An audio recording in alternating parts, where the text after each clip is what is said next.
So this is why you got to make sure this is of God and where you're being led to give.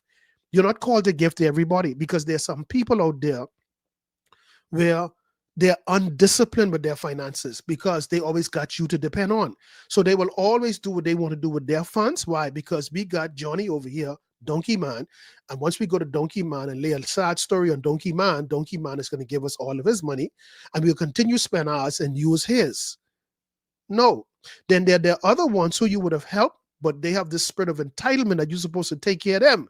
And every time they have a need, listen, I buck my total, they need $800 because I don't know what the doctor can charge me. No, those people there, you have to tell them no. And I will never do it for you. You have to be clear to them. Okay, because remember, when you did what you did it as being led by the Lord. But the Lord is now telling you, hey, no, no, no, no, no.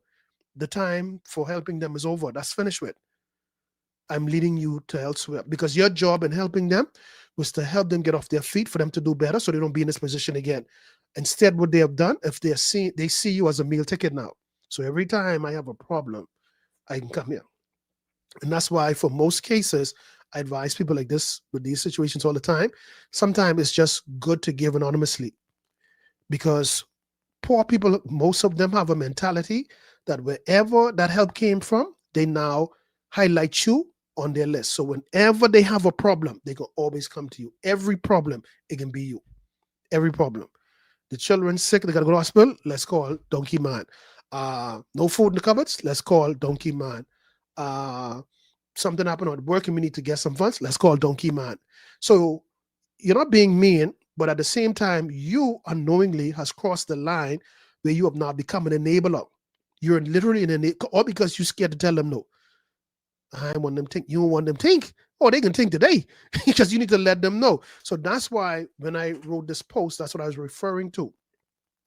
I was talking about, let me put it back up again. It says undisciplined poor people. Not every poor person is undisciplined. That's why I said undisciplined. That was my adjective to describe this particular poor person. Undisciplined poor people will keep you poor, is the truth, because they have no desire to do better. They have no desire to improve their condition. So undisciplined poor people will keep you poor. Sometimes no should be a complete sentence, meaning I don't have to tell you no more. I said no. Well, why? How come I really need it? I said no. So that complete sentence, that means that I have a subject, a predicate, everything involved in that. You just got to go look for it. So undisciplined poor people will keep you poor. Sometimes no should be a complete sentence for the undisciplined and ungrateful.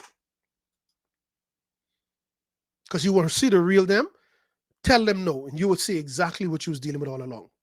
But don't get mad because you gave before. You gave as you were led by the Lord. Don't get mad because they showed you ungratefulness or entitlement or said bad things about you. Don't worry about that, because you know what?